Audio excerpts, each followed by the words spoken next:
Why do some women feel unexpectedly safe around a quiet man? The answer probably has less to do with silence itself than we might assume. A man doesn't become trustworthy simply because he talks less, just as someone who is naturally talkative isn't automatically difficult to feel safe around. What can make a difference is what happens around the silence. Whether there is room to think before answering, whether the other person feels rushed, whether his reactions seem manageable, and whether his presence gives you the sense that you can simply be yourself without having to constantly adjust to him. That becomes especially interesting when we think about what happens before attraction even enters the picture. Before chemistry, before someone decides they enjoy another person's company, there is often a quieter question happening underneath the interaction. What does it feel like to be around this person? We don't experience people only through their words. We notice their pace, their attention, their reactions, how much space they leave us, and whether being around them feels like something we have to manage. That's where certain forms of quiet male behavior become psychologically interesting. In the previous video, Why Women Really Love the Quiet Guy, we looked at the broader appeal of the quiet man. This time, we're going one layer deeper. Not to turn quietness into another dating technique, but to understand why a calm, restrained, emotionally steady presence can sometimes change the experience of an interaction. The important part is not that quiet men possess some special advantage. It's that certain ways of behaving can reduce pressure and make another person feel more comfortable being present. You can usually feel the difference when you're talking to someone who can't tolerate a pause. You finish a sentence and the response comes immediately. You hesitate for a moment and they fill the silence.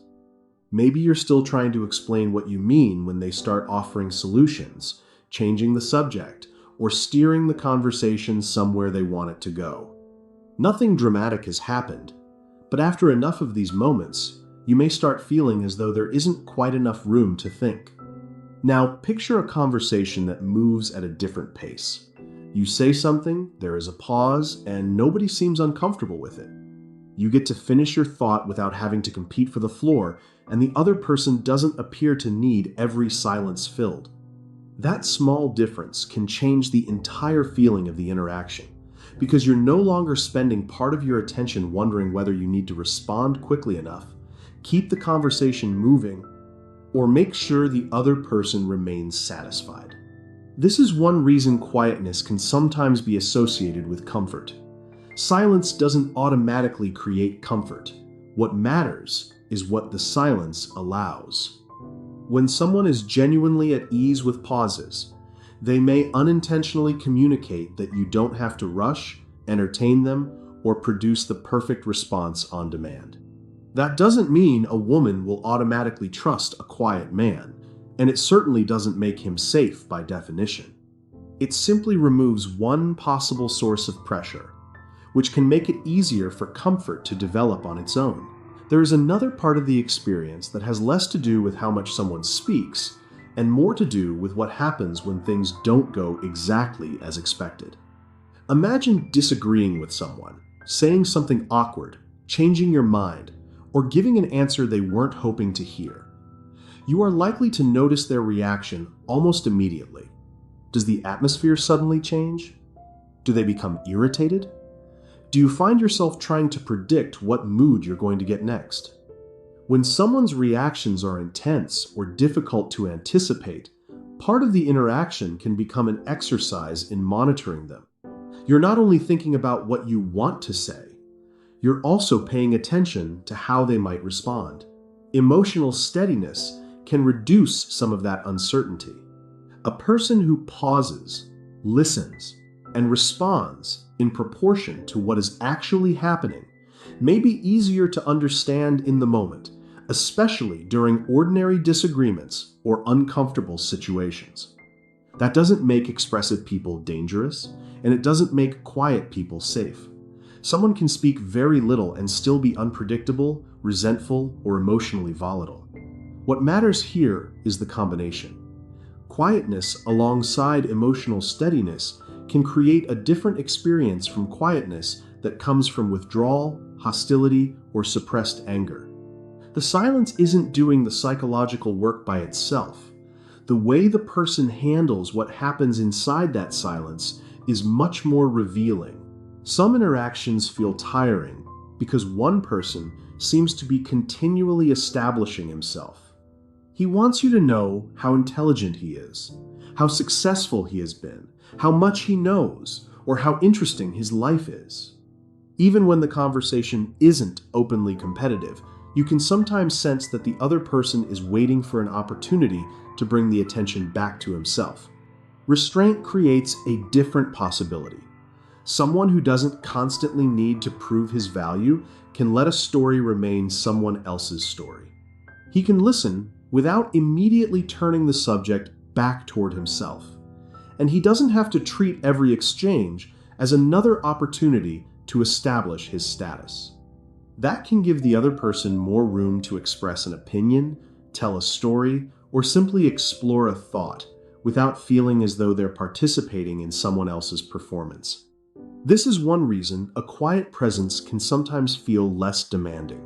The man may not actually be doing anything extraordinary. He may simply be avoiding a lot of unnecessary interpersonal activity, interrupting, competing for attention, controlling the direction of the conversation, or trying to make sure every moment reflects well on him. At the same time, restraint is not the same thing as passivity. A quiet person can disagree, speak directly, set boundaries, and make his intentions clear. The difference is that he doesn't need constant verbal activity to remind everyone that he is there. Talking less can create an opportunity to listen, but quietness alone doesn't make someone a good listener. You can sit across from another person without saying much while barely paying attention to anything they're telling you. What changes the experience is the quality of that attention. Think about the difference between speaking to someone who is obviously waiting for their turn and speaking to someone who seems genuinely interested in understanding what you mean. The actual words exchanged may not be dramatically different, yet the experience can feel completely different. When quietness is accompanied by patience, curiosity, and attention, the other person may come away with a simple impression. There was room for me in that conversation.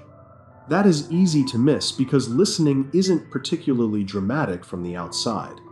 A person may appear to be doing very little while actually paying close attention, processing what they've heard, deciding whether a response is necessary, or giving the other person enough time to finish without interruption. The value isn't really in the silence. It's in the freedom that silence can create for another person to think and speak without having to fight for space. Once these pieces come together, the idea becomes more specific. A quiet man may feel comfortable to be around when his quietness is accompanied by several other qualities.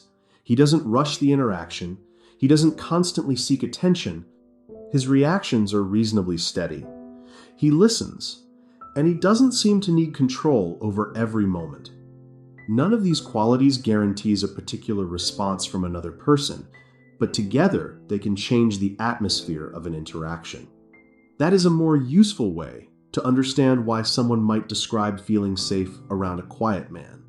The experience may have very little to do with silence as a personality trait, and much more to do with what the person's presence communicates through his behavior. There is room to speak. There is less pressure to perform. His reactions are relatively understandable. Your attention isn't constantly being pulled toward managing him. And this is where the idea needs to be separated from attraction strategy. If a man starts acting calm because he has learned that women respond well to calmness, the behavior can quickly become another performance. Trying to manufacture safety in order to get a particular emotional response from someone is fundamentally different from actually becoming more respectful, attentive, emotionally steady, and comfortable within yourself. One is an attempt to control another person's experience. The other simply gives them the freedom to experience you as you are. There is also a reason we shouldn't romanticize quietness. Two people can behave similarly on the surface while creating completely different experiences underneath. One quiet man may be thoughtful and emotionally mature. Another may simply be unavailable. One may be comfortable with silence, while another uses silence to punish someone. A restrained person may have strong self-control, while someone else may be holding resentment just beneath the surface. Even listening can mean very different things, depending on whether the person is genuinely curious or silently judging everything he hears. That is why quietness itself tells us very little about someone's character. The more useful questions are about what happens beneath the quietness. Is there respect for boundaries? Can the person communicate when something needs to be said? Does he remain reasonably consistent when the situation becomes uncomfortable? Can he disagree without turning the disagreement into a threat to the relationship? Does his behavior generally match what he says? Those qualities tell us much more than whether a man is naturally reserved. It also explains why becoming the quiet guy, simply because you believe women prefer quiet men, misses the point. The goal isn't to copy a personality type. It's to understand why certain forms of calm presence can feel different, and then consider whether those qualities genuinely belong in your own character. So, why might some women feel safe around quiet men? There isn't one trait that explains it, and there certainly isn't a universal female response to quietness. A more useful explanation is that certain behaviors can create an interaction in which the other person feels less pressure to manage the situation. If she doesn't have to compete for conversational space, anticipate an exaggerated reaction, or constantly keep the interaction moving, she may have more freedom to simply participate in it. That is a subtle difference, but it changes the meaning of safety in this context. We're not talking about a quiet man's ability to make someone fall for him. We're talking about what it can feel like to be around someone whose presence doesn't continually demand something from you. From that perspective, quiet confidence becomes less about appearing mysterious or desirable, and more about being secure enough in yourself that you don't need to control how another person responds to you. That may actually be the deeper lesson behind the whole idea. A person who is comfortable within himself has less reason to fill every silence, win every disagreement, prove his value in every conversation, or manipulate the emotional direction of an interaction. He can allow another person to have their own reactions. He can listen without immediately fixing.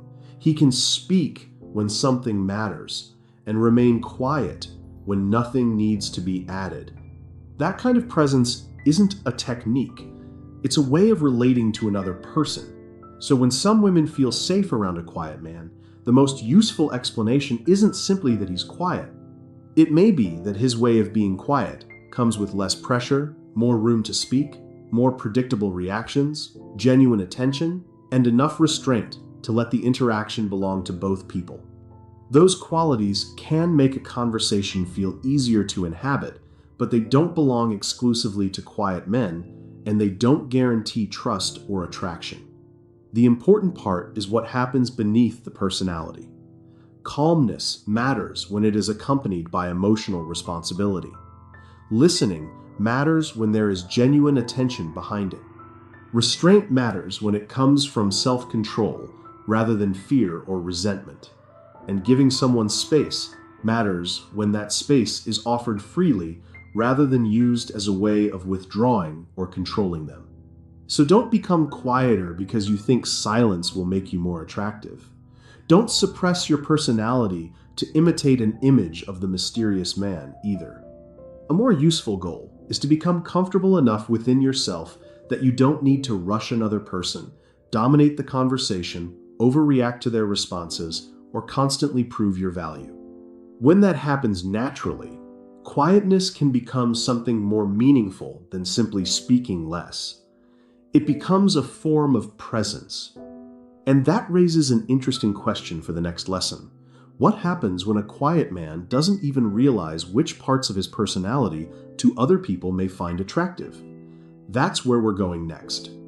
If you want to continue with the psychology of quiet men, the next lesson is why quiet men are more attractive than they realize. We'll look at the qualities quiet men may barely notice in themselves, and why those qualities can sometimes have a stronger interpersonal effect than they expect. You can also explore the Why Women Love Quiet Men playlist if you want to follow the larger progression. The point of the series isn't to teach you how to manufacture attraction. It's to understand what quiet presence can communicate when it comes from someone who is genuinely calm, emotionally steady, attentive, and respectful.